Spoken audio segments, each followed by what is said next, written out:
So I've been obsessed with watching freshly read books on YouTube for a while now because she's currently doing the Herkyet, which is the hardest challenge you'll ever do, hardest reading challenge you'll ever do. And I personally fell in love with her way of incorporating that gamification of reading with reading vlogs, which is something that like I've been doing reading vlogs, which is something that I do regularly. So I wanted to make it more fun like she's doing.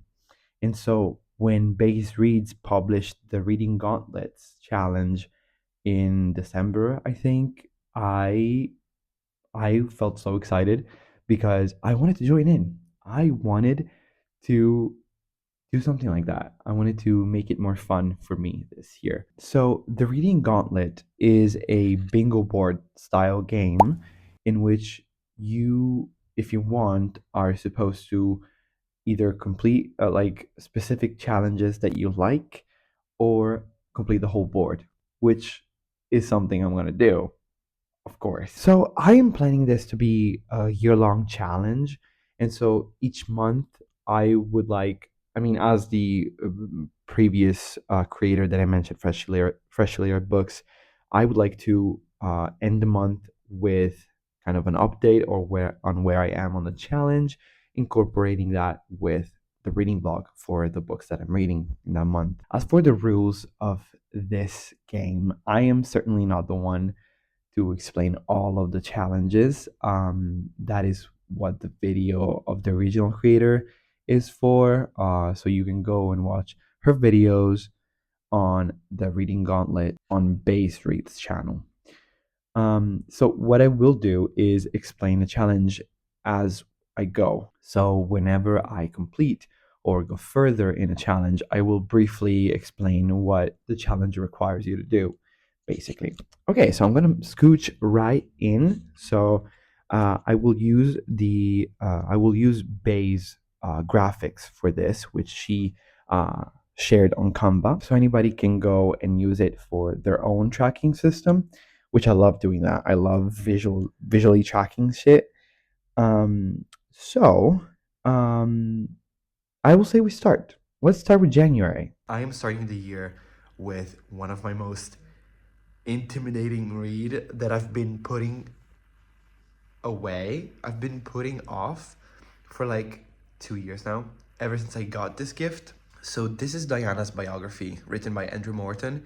This is the official one that she co-wrote with him, kind of. And it is a 400-page read, and it's a nonfiction, which is not usually my go-to genre. Um, and so I started it like 2 years ago when I got it as a gift, but kind of like left it there for the longest time. And now I picked it up again. I did read about like 150 pages in the last 2 days of 2025. And so we are starting off with finishing this bad boy. I'm actually like 60% through. So I need to just put my head in the game, I think. So I'm almost done with Diana's book. It's I'm very close to the end. This is not properly the finish line. Like this is not where the book ends, but it finishes a little bit before, because there is an afterword written by the author, Andrew Morton. I don't think I'm gonna read that. I'm not really interested in that. But I'm missing like 40 pages from this, so I think I'm gonna finish it today. Actually, I'm gonna power through it and finish it today, because I've been reading this for 2 years, so I need to get this over with. So I finished it. I am devastated. This was incredible. I am gonna be honest with you. I've started this in January 2023. So it's been 2 years of me like being stuck in the middle of this book. Mostly because my hyperfixation on Diana kind of got outshined by my dislike for nonfiction. And so I kind of got bored. But I'm a new person now. I'm 2 years older, I guess, and 2 years more mature. Therefore, I finished this book. And it was not as hard as I thought it was going to be, because this is actually really good. The only issue I had with it, was the structure. I really would have preferred it to be like a little more linear and a little more chronological, I guess. And also the photos in this book, I think they could have been more and they could have better placed. I think it would have been much more of impact to like have an image or a photo paired up with the story, like how when it was being told, in the exact moment it was being told, which was not the case for this one. We got like, how can I show you? Kind of, we got like these two lines of photos, and they were grouped up together without really any tie, any correlation with the others. And so I think I would have liked it more in that aspect. But other than that, I just think this was beautiful. It is also crazy that this is basically co-written by her. Like a lot of this was told by her because she was the one who like contacted the writer and wanted this to happen. So crazy. Crazy, crazy, crazy. I loved it and I gave it 4 stars. Even though I hate rating nonfiction, but yeah. As for Diana in Her Own Words by Andrew Morton, since I read this, I started reading this in January 2023. So that is a long time ago. Wait, is that 3 years ago? It's 3 years. So it took me quite a long time because it is a nonfiction. And I feel like it's clear that I've been pretty scared to go further into it or like finish it. So that brings me to the first challenge that I want to use this for, which is the intimidation triangle. So the intimidation triangle requires you to read 3 books you're really intimidated to read this month. And there was nothing that felt more intimidating than this book to me. So that brings me to 1 out of 3 for this challenge. And the second challenge I want to use this book for was the physical TBR challenge, which again requires you to read from your physical TBR. So, not I mean, it could be a digital TBR, but like you're not supposed to purchase the book and then read it like in this year. You already have to own it. And so again, I've been owning this for a while now. Therefore, 1 out of 3 for this challenge. Hello, good morning. Excuse my face. I am starting a new book today. My first official, like, whole book of 2026. I look so shit right now. We're going back to Shadowhunters. Yes, I'm reading The Bane Chronicles by Cassandra Clare, Maureen Johnson, and Sarah Rees Brennan. This is a collection of stories about Magnus Bane and how I don't know, just a lot of stories. This is a 500-page book, but the text is kind of big. I don't know if you can see it. So I hope this is not gonna be as painful as I think it's gonna be. But yeah, I'll start now.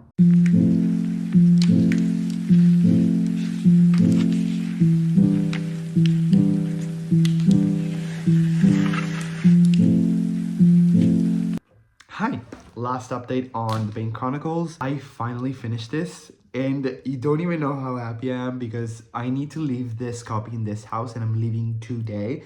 So I was trying to finish this before leaving, and I did, and I'm so glad I did. I was not enjoying this at the beginning because I was pretty detached from the world of Shadowhunters, even though I just finished City of Hamley Fire. Like, actually, that was a long time ago. Yeah, so I was detached from the world and did not really care for the beginning of this book, especially the first story in this, what really happened in Peru. I didn't really enjoy that. I didn't really enjoy that. So I was kind of forcing myself into reading this. I was not looking forward to reading this at all. Like picking this back up, and it surprised me. At some point, it started picking up. I also paired it with the audiobook as well, And I'm really thankful I did because that kind of helped the process of me enjoying this book. I really, really enjoyed this book. At the end, I think I'm gonna give it like 3.75 stars. This is really exciting because after finishing this book and kind of figuring out how I wanted to use this for like whichever challenge, I felt one was most appropriate, and that is the creature feature, which is a challenge that requires you to read a book that contains one of different kinds of creatures. And there is one that is listed in the original post, which is magic user. Now, I don't know if you know about the Shadow Hunters world, but Magnus Bane, who is the protagonist of this collection of stories, is the warlock of that world. And so this is great. This was amazing, which brings me to 1 out of 6 for this challenge. And for the second prompt that I wanted to use this book for, uh, this being a very big, chunky book, there is a challenge called By the Hundreds, which requires you to read in 100 pages increase. So you read one for 100 pages, one that has 200 pages, and so on. The Bane Chronicles has 507 pages, so that makes me able to fill the 500s on this challenge, bringing me to 1 out of 7 now. This scares me a lot. Hi, I started The Haunting of Hill House. This is an edition that kind of encapsulates a lot of novels and stories by Shirley Jackson. Um, this is a classic, and I am reading this not only because I wanted to read more classics this year, so it works out perfectly, but it was also my book club pick for this month. And we meet in like 3 days. So I was really behind and I had to start it. And it's a really short book. I think it's around 174 pages on this edition specifically. And the text, let me show you. It is, fuck, it is really small, right? And the pages are thin as a Bible page. I'm not even joking. I think it's the same kind of paper. But I'm basically in the middle of it. I'm 46% in, and this is all I was looking for. It is eerie, it is captivating, but it's also strangely funny. Like, there are some remarks of like certain characters that are kind of hilarious. um, which I don't know if it's intended or not, but I'm really having the time of my life, and it just reads so easily and so fast. So I'm glad that I will eventually finish this in time because it's just going so well already, and it hasn't been 24 hours even. So I am really excited to continue with this. Now back to reading.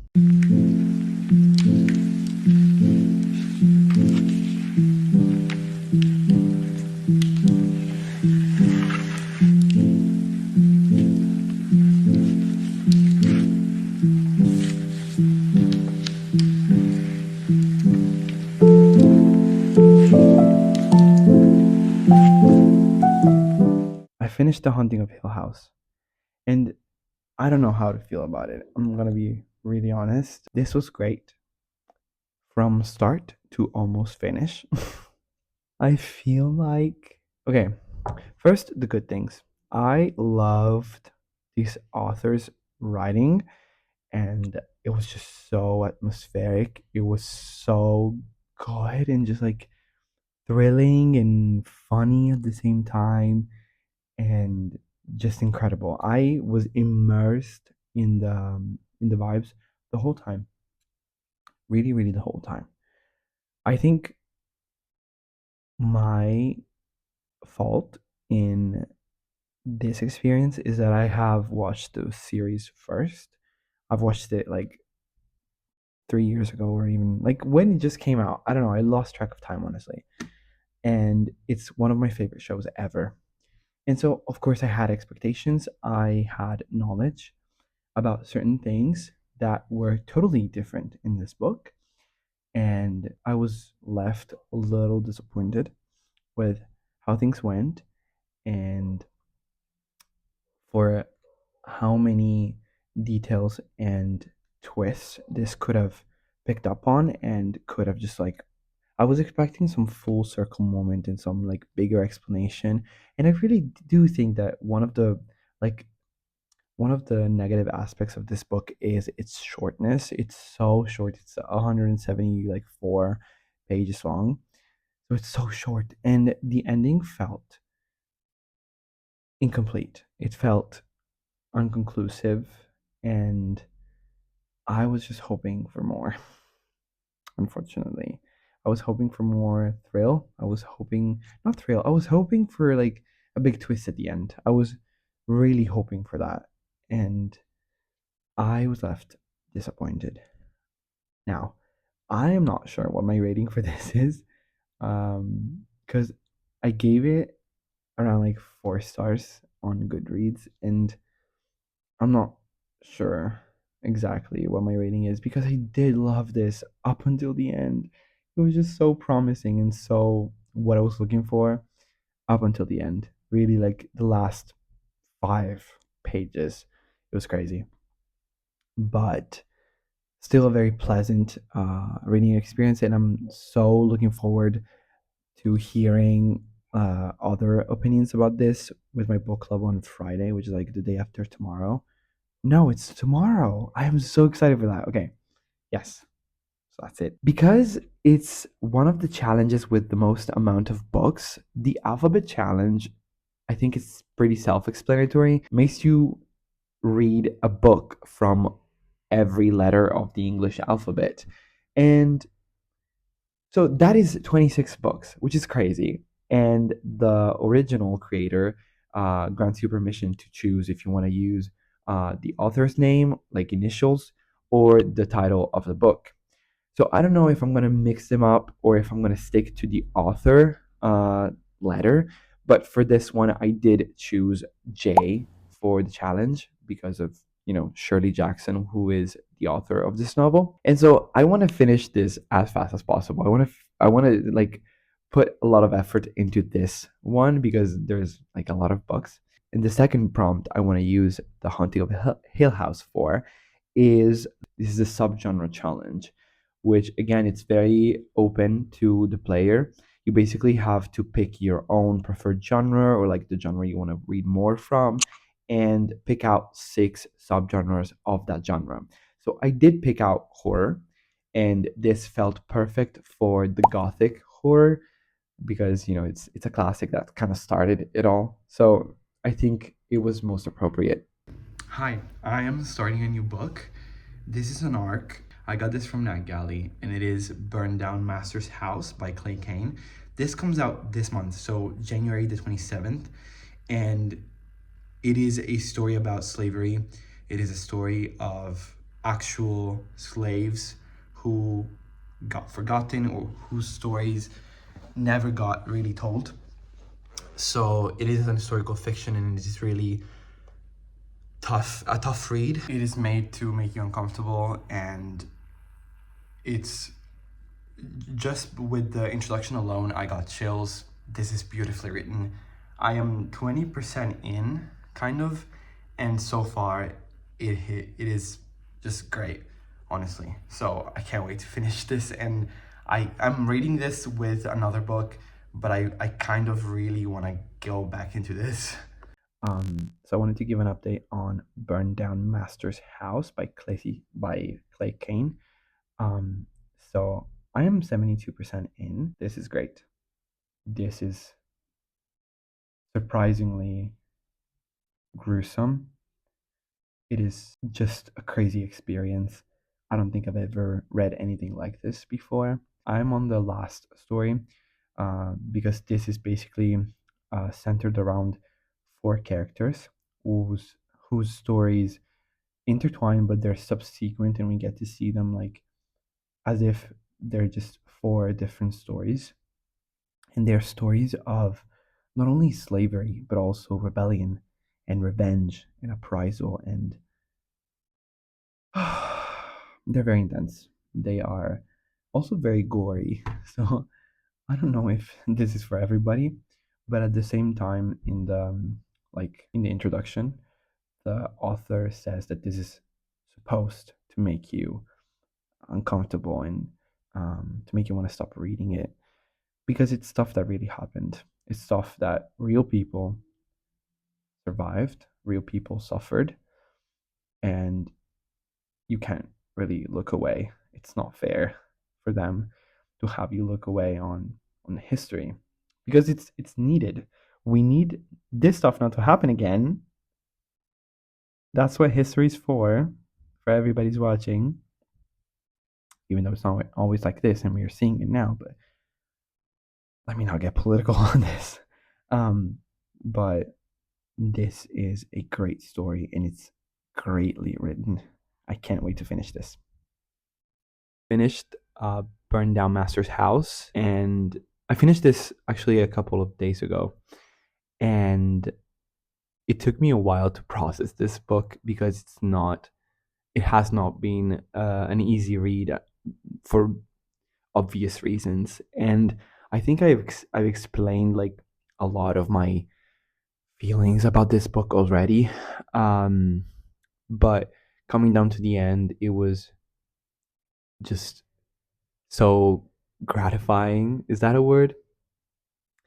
And rewarding uh, in the sense that I got closure for the characters, and I feel like the author did a really good job at wrapping things up and explaining everything that went on and just giving a sense of closure to the story, which was so.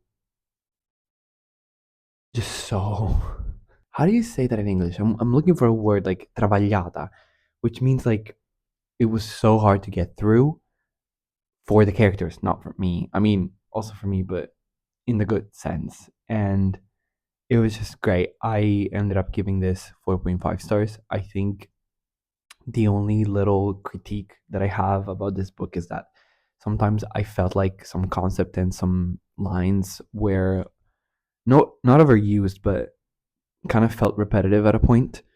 Um, which is totally understandable and it's totally my fault. I mean, my problem, I guess. But yeah, that's that's what I think. I think it was just a great read, and really everybody should read this. As for this read, first of all, this was an arc, as I think I mentioned, and this book came out this month on the 27th of January. So first of all, go check it out because it's amazing. But this felt it felt obvious for me to use this for the new release rather challenge, which prompts you to read more new releases in the month that they come out. I don't know if you necessarily have to read them in the month they came out in, but for this moment, for this case, I think it works fine for me. So I'm going to use Burn Down Master's House for January of the year, which brings me to 1 out of 12. And for the second prompt, I what I noticed most after reading it, like observing the cover, what I noticed most is that the author's name is CC. Do you see my vision? I need to finish the alphabet challenge as soon as possible. And so I feel like that was the best choice. So I'm going to use this for C in the alphabet challenge, bringing us to 2 out of 26. Hi, again. Very weird angle, but I did start reading Piranesi by Susanna Clark. I've only heard good things about this book, so I'm really looking forward to this. Got this at the library like a while back. Didn't get a chance to read it, so I got it again because I really think I was gonna miss out a lot. So I started it. I'm around like 30%. It's very confusing so far, but also fascinating in some way because I don't even know what the story is about. I'm gonna be honest with you. I didn't read the summary, the synopsis. I mean, I didn't. But it's a fantasy world. There is this house that is being depicted, and it's just so complicated. I had to look a map online, and I'm even more confused now. I think, uh, but it's this like giant house with like statues of like different scenarios and people and creatures, and we're following this person, this main character, whose name is said to be Piranesi, because uh, he himself does not. I don't even know if it's a he. I think it is a he. He does not recognize the name as his, but the other person that is in this book calls him by that name. So we're still really figuring out who everybody is, why everybody's there, what's the purpose of this story. But I am intrigued. I am fascinating. This is really weird, very weird vibes, but I'm in for the ride so far.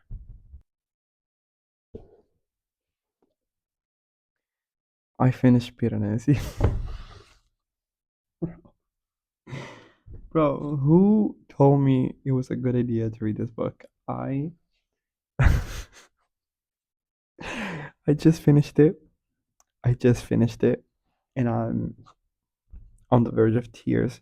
Not because it was a sad ending, but I am just, oh my god. This was such a comforting read. Oh my god. Bro, I have to stop doing this. So, Piranesi by Susanna Clark. This is a story that is very. Oh my god, I don't even know what to say about this book. 5 stars for sure. I'm gonna get a copy, like my own copy. This is from the library. I'm gonna order my copy now because I feel like this book has quickly become like my comfort food. What? No, my comfort book. I don't think I've ever felt like this about a book before, because it's not just like, oh, this book is so good, like its contents are so good and like any particular reason. I just felt so at home, and I feel so sad right now. Like I feel nostalgic that I finished the book 1 minute ago. Nostalgic. I don't even. It's 2 minutes and I haven't said anything about this book. I loved it. I think the writing is beautiful. I'm gonna get a copy in English. Probably gonna reread it in English. I just thought it was beautiful. The characters were beautifully written.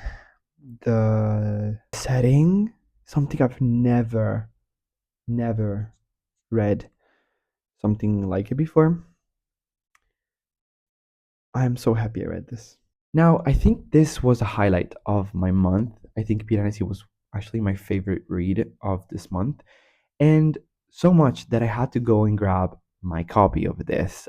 Now, again, I bought this after reading the book. What does that mean? Wasn't there a challenge that forbids you to do that? Yes, but there's also a challenge that helps you with that. So the Shelf Trophy Challenge is a challenge that you have to fill by purchasing books after you read them. It's like you like this book so much that you want to get a trophy. And that's what I did. And I'm so glad I did, because look at this cover. And so that brings us to 1 out of 3 for that challenge. When I say look at this cover, do you notice something? Oh, yes, it's very blue. So I decided to use this for the Rainbow Challenge, which prompts you to read a book for each color of the rainbow. This is very blue. And of course, it doesn't have to be like um, just like one color in the cover, it can be many, but it has to be prominent. It has to be like it has to cover the majority of the cover, right? And so I think blue is the perfect option for this. Hi. So after a very disappointing DNF that I was not expecting of the Seven Moons of Mali Almeida, I started reading something else from the 5 books that I got at the library, and that is All the Little Bird Hearts by Victoria Lloyd Barlow. Look at this amazing cover. Hello, beautiful. Look at this. And this is a story about an autistic woman, Sunday, who follows a very specific routine in her life, and she lives with her only daughter. And at a certain point in the story, this old couple moves in the house next door, and this kind of like wrecks all of Sunday's routines forever, I would say. And then there's something else written in the synopsis that I think should not be there. And that's why I haven't mentioned it to you. It's not shown up yet, and I'm 30% in, which I know it's not a lot. But if you read this, maybe you understand.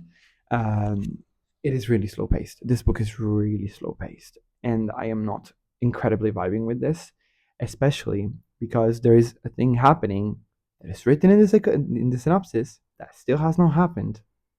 And I'm like, why are you giving us so much background if we know where the story's going? Does this make sense? Because to me, it does. Okay. And I'm not thrilled about this book so far, which is very disappointing because cover, hello, and it came right after a DNF, like an unexpected DNF. So I really don't want to have two DNFs back to back. This is only 280 pages long, so I think I'm gonna just push through it. But I'm not. This is not the best thing I'm gonna read this month, unfortunately.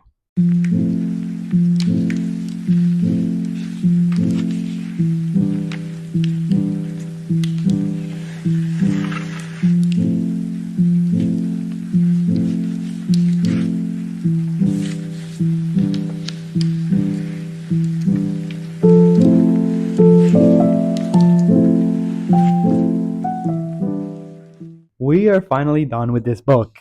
I was so ready to drop this book um, because the pacing was terrible. I don't know how much I said in the previous clip, but the pacing for me was terrible. The writing style was not for me. I found myself not skimming, but almost like wanting to skim and like not really caring about that much information that the author wanted to talk about, which is fair. I'm not criticizing the author at all. It's just it wasn't what I was expecting nor looking for, I think. I also didn't love the conclusion to this, and I stand by the previous point that I made, which is some things should not have been written on here. Um, like on the blurb on the synopsis because it really ruined the experience for me. I did talk about this briefly in my Goodreads review, and I seriously think that knowing what was going to happen made the pacing a little slower than it already was because you were waiting for something to happen that you knew was going to happen because you read the blurb. So you knew that was going to happen and you were waiting and waiting and waiting against the attempt of the author to lead you somewhere else. I don't know how much authors are involved and consulted when synopses are written. I don't know if they write it or if the publisher writes it or if the editor writes it. I have no clue. So I'm just speaking out of my ass here. But it really felt like the book didn't know that you knew some things and it was trying to lead you someplace else. Okay. And that was annoying. That was annoying. Yeah, I didn't really like that. And the conclusion did not redeem itself. I honestly think that if this was adapted to a thriller, like edited into a thriller style, it would have been better. I think the premise was really, really interesting, but the execution kind of fell flat for me, honestly. So I ended up giving this 2.75 just because at around 50% it did pick up in pace because things are finally happening. But again, at a certain point, the book had already lost me. So I was still not greatly paying attention to the story or like not caring enough for certain characters, for example. So unfortunately, that was it. Now, even though this was not a very nice read for me, a nice reading experience for me, what you can notice about this book is that it has a green little sticker on here, which could make you understand that it is a library book.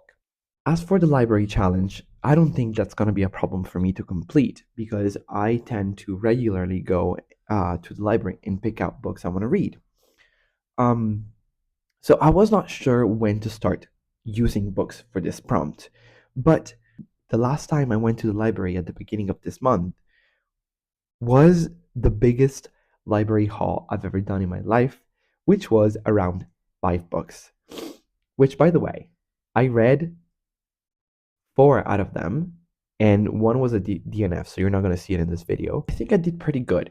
And this being such a big haul, I really think that one of them at least deserved a spot in the library challenge. As for the second prompt, I knew where this book belonged at the first sight. Like the first thing that struck me at the library that made me pick this book up was the cover. Because look at this, it's beautiful in its entirety. And so there is a challenge that you can complete with pretty covers. It is called the Pretty Cover Challenge, and you need 3 books for this. So I think this is a perfect candidate for a spot in that. Which brings me to 1 out of 3 books in that challenge. All the Little Bird Hearts was the last book that I finished and completed in the month of January. But we're not done just yet. No, we're not. Because one of the challenges that I was most excited to complete was the 30 days challenge, which is a challenge that prompts you to read for 30 subsequent days. And as you can see from this Fable screenshot, I did read every day of this month, which has 31 days. So I feel like I could complete that box, right? And just tick it off. And that is the first completed challenge of this big challenge. So I'm pretty happy with that. And then the last category that I want to put some progress into is the personal goal challenge. You can choose pretty much anything that you set your mind to. Like this is completely up to you. And honestly, I already had like just one goal for this year, which was to read 60 books. And I feel like that's enough of a goal for me.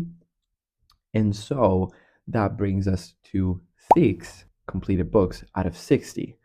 Um, so that is pretty much it. So I'm really excited for what's coming February. It is the shortest month of the year, but I'm going to do my best and try to put as much work into this challenge as I can because it has been so fun. So fun to fill out the different challenges. And so I will see you when I get there.